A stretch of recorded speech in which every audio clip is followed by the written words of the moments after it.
C'est un sport qui est en effervescence depuis une bonne quinzaine d'années chez nous au Québec, le cheerleading. Vous en entendez parler par vos jeunes filles, puis de plus en plus, évidemment, aussi de jeunes hommes qui s'y démarquent.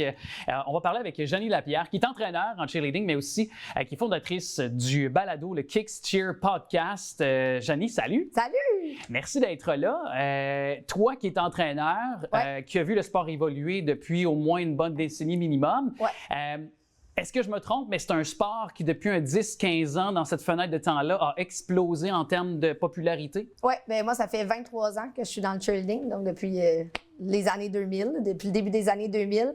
Puis on a vu vraiment deux grandes vagues en cheerleading, fait que vers les années 2006, 2007, 2008. Puis après ça, ça a continué à être en croissance. C'est sûr que, on peut pas passer à côté, là, on a eu une pandémie. Puis le cheerleading, ben c'est quand même un sport de proximité.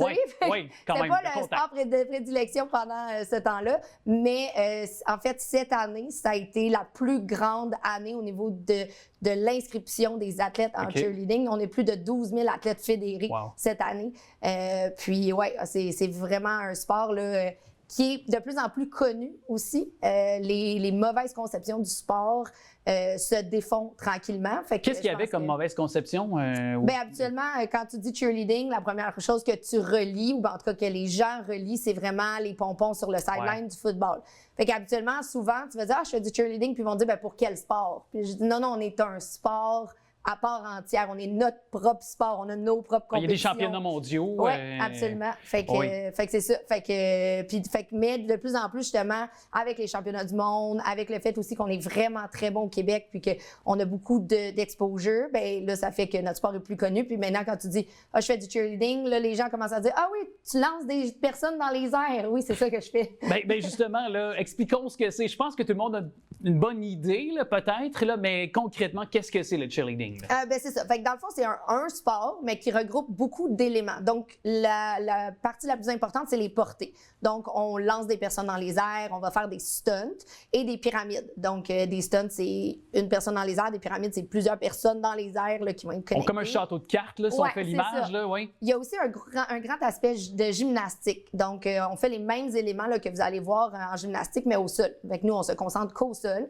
Et ensuite, on a aussi une partie de danse. Fait que c'est vraiment plein de sports que tu mets ensemble qui font notre grand sport qui est le cheerleading. Donc, si je comprends bien, quelqu'un qui, en très bas âge, a fait de la gymnastique, se retrouve un petit peu plus âgé, veut essayer le sport, le cheerleading, rapidement, il peut devenir assez bon. Oui, la gym, le patinage artistique, le plongeon, le karaté, il y a vraiment beaucoup de sports que les gens vont faire, plutôt même des fois le soccer, parce que c'est des gens qui vont avoir beaucoup d'explosivité dans leurs jambes. Fait que beaucoup de sports, quand tu arrives en cheerleading, tu te rends compte que ça va être utile dans le sport du cheer parce que ce qui est bien du cheer, c'est que c'est pour tout le monde et tous les gabarits. C'est sûr que c'est vrai que les plus petites, on les lance dans les airs. C'est pas juste ça le critère, là.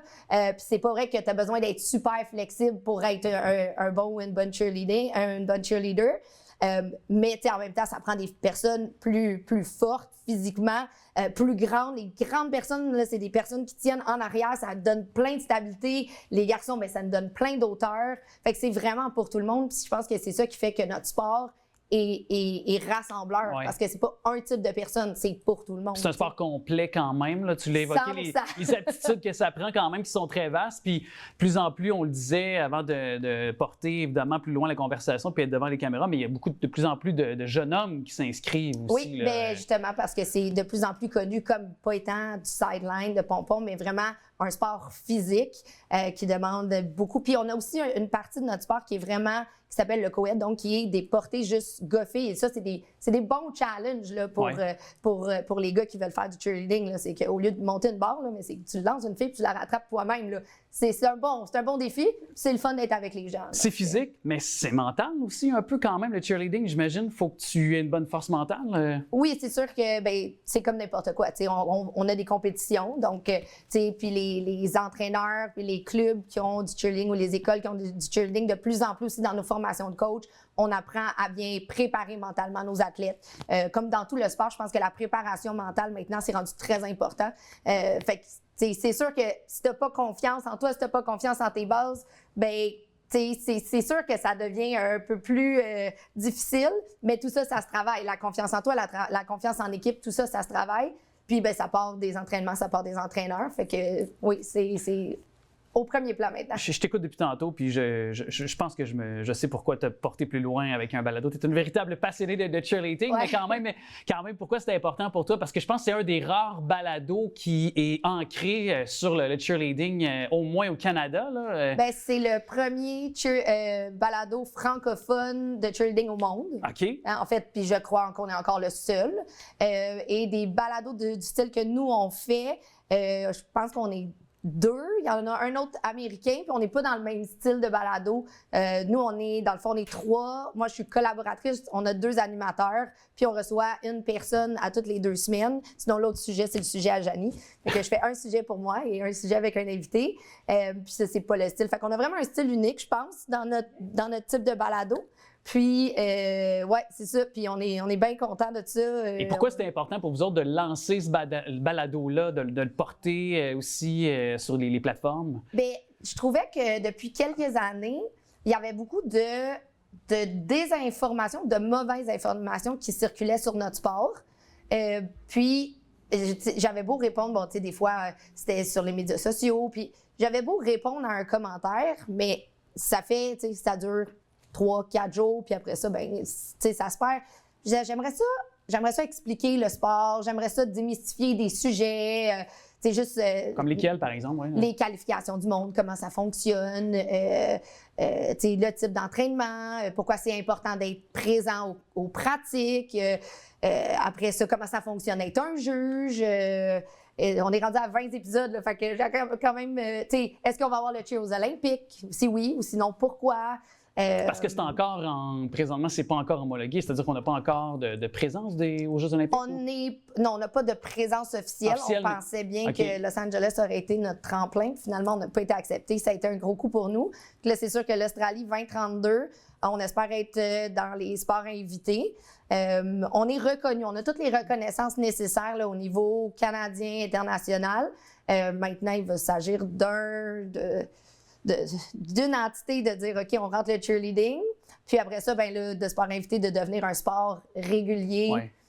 Ça va prendre, d'après moi, quelques années encore, mais on l'espère tout le temps. Si on voit les inscriptions qui sont toujours aussi importantes, l'engouement qui est là, les diffuseurs qui sont là pour diffuser les différentes compétitions, l'intérêt des gens sur les réseaux sociaux, j'imagine que ça, c'est déjà des incitatifs qui sont là pour démontrer l'intérêt de l'avoir au JO, là, finalement. Oui, puis on est quand même un sport spectacle. Oui. On a... Quand on regarde le cheer, on regarde un show, on attire beaucoup de viewership, là, je sais pas c'est quoi. De visionnement, par exemple. C'est ça, oui, exactement. C'est d'intérêt des gens là, que t'aimes le cheer, que tu sois un passionné de cheer ou pas. Quand tu regardes le cheer, une routine de cheer, c'est 2 minutes 30. Fait que ça va vite, mais par le temps que tu as vu 2 minutes 30, tu fais comme « wow, qu'est-ce qui vient de se passer? » Fait que c'est l'intérêt des gens qui aiment le cheer ou pas, habituellement, on est capable d'aller le chercher. Ouais, mais tu sais, je ne vais pas non plus viser ceux qui sont des cavaliers, mais il y a de l'équitation, il y a des cavaliers sur un cheval et c'est pas mal le cheval qui fait la plus grosse job aux Jeux Olympiques. Fait que je me dis, cheerleading, hein? Ben, moi, j'y crois, là, puis je pense qu'on serait un vraiment bon sport pour les Olympiques, là. Ça va arriver un jour. En plus, puis tu l'as dit, c'est explosif, c'est spectaculaire. Ouais. Alors, c'est le genre de sport qu'on aimerait voir au JO, j'en suis persuadée. Puis le Canada, je pense qu'on devient de plus en plus une puissance mondiale aussi. On est excellent au Canada. Dans le fond, États-Unis, Canada, là, on est vraiment dans les tops. Quelques pays d'Europe aussi, là, mais... juste même, on est bon au Québec. Là. Au dernier championnat du monde qui était en avril, on a eu 10 podiums sur 93. Wow. Donc, c'est presque 10 des podiums qui étaient québécois. Et là, je n'ai pas les stats pour Canadiens, mais il y avait beaucoup d'autres podiums canadiens. D'autres délégations canadiennes, c'est ça, d'autres provinces. On est très, très bon. Là. La qualité des entraîneurs, la qualité des infrastructures qu'on a ici, on est chanceux. Là.